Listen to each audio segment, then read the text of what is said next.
I am not Brad Meltzer. I am Jonas Meltzer, and Brad Meltzer is my father. You have probably all read Heroes for My Daughter. I know you have all read Heroes for My Son.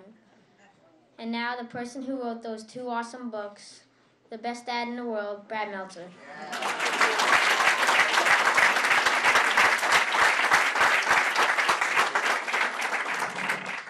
Kid writes his own material.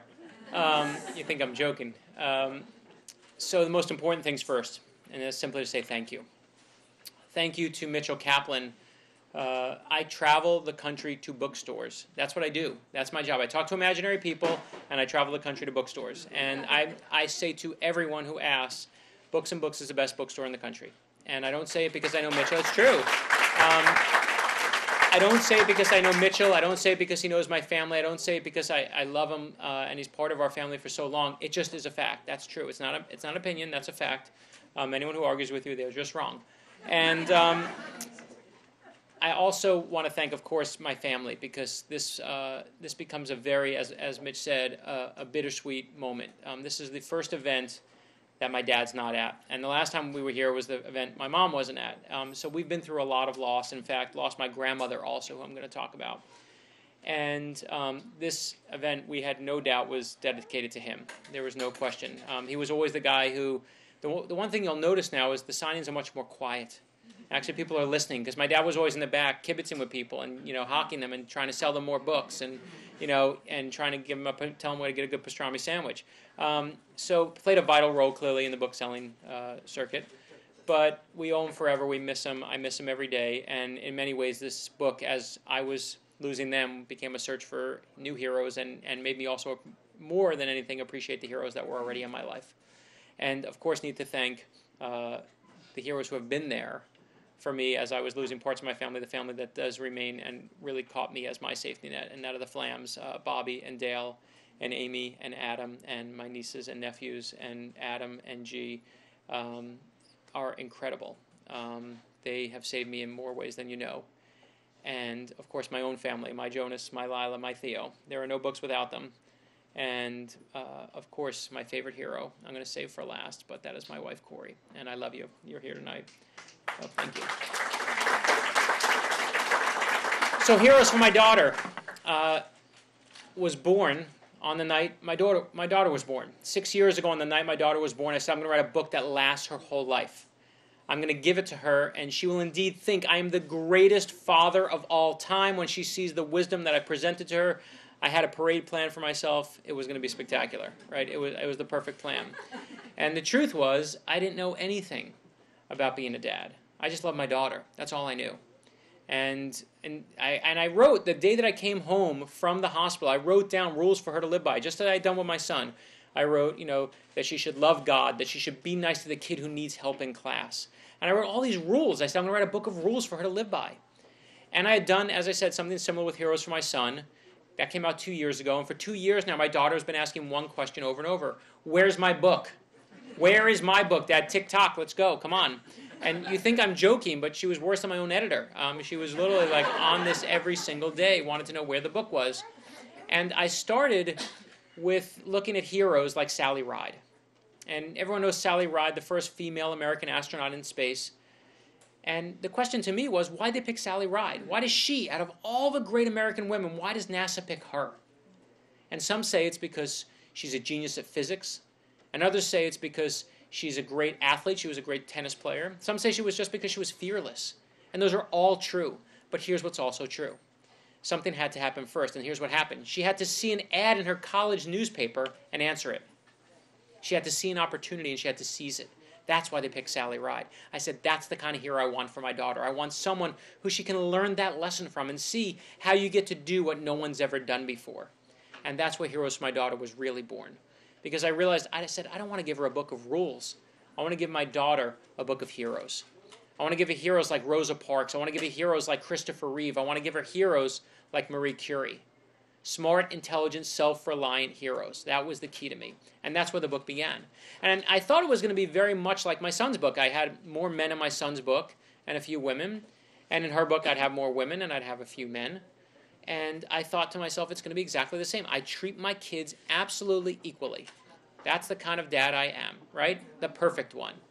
And the truth is I handed the book in and thought they were exactly the same. And my editor said to me, we have a problem. I said, what's the problem? She said, there's a problem with your book. I said, what is it? She says, you use one word over and over and over again in every description of every hero you have. And I said, what's the word? She said, fighter. She said, you use the word fighter in over a dozen hero entries. You use the word fighter in the Dalai Lama's entry. He's a pacifist. You call him a fighter, right? Which shows a couple things. One, my lack of command of the English language, right? I mean, I was like, oh, I changed it up here. Here I said she's a fighter, and here I said she fights. So that's totally different. But the truth was, it shows you two things about me as a dad. One, I'm overprotective of my daughter. I am, in ways I didn't even know about, but of course I am. My daughter, she used to jump into the pool, and when she would sink to the bottom of the pool, and then she would pop up and she would say, I'm okay. And we would laugh at that, and that was her catchphrase. She'd jump in, sink to the bottom, she'd jump up, and she would say, I'm okay. And it took me a long time to realize the reason she kept saying, I'm okay, is because I kept saying, are you okay? Right? That's what I kept doing. And so I was always being overprotective of her, always worried about her as a dad. But here's what I don't apologize for. I want my daughter to learn how to fight. I do. I want her to know that if you see something you want, you have to fight for it. And if you see injustice, you have to fight harder than you've ever fought before. I will never apologize for that. I tell her, Lila, do not be the princess who is waiting for the prince to come save you. You can save yourself. And this book, if it is anything, it is an example of that. Right? It is an example filled with people that prove that. One of the people in there, and there are lots of famous people in there, of course, as I said, Rosa Parks, Amelia Earhart, people that you know. And then there are people that are, I think, more modern heroes. There's people like Randy Pausch. I've never told this story, but I really wanted to tell it. And Randy Pausch, this story that's in this book, I don't think anyone knows because it was told to me by Jeff Zaslow. Randy Pausch famously wrote The Last Lecture. And when he wrote the book, The Last Lecture, he co-wrote it with my dear friend, Jeff Zaslow. And Jeff actually passed away a few months ago. And I hope I can honor him tonight in my hometown by passing along the story. Because I called him and I said, Jeff, you worked so close with Randy. You wrote The Last Lecture with him.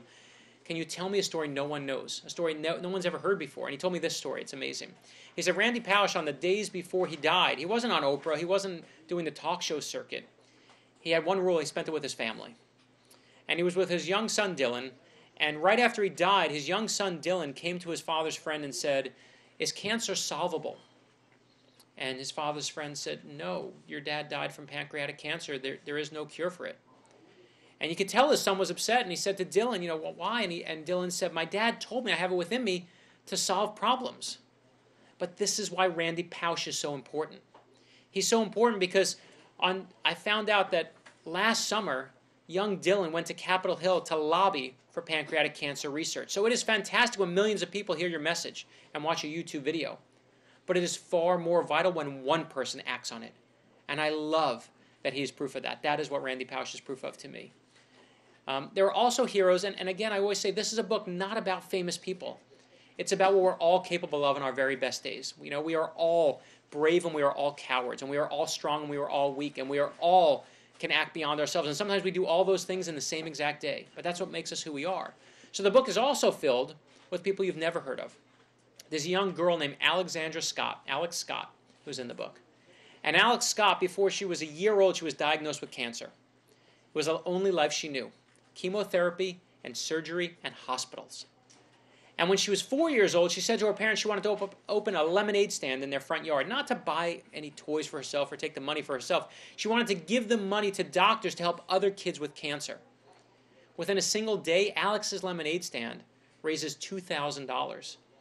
And then she eventually sets a new goal. And here's what I love the best is suddenly other lemonade stands start popping up, all with Alex's name on them. So she sets eventually this new goal. She says, let's raise $1 million.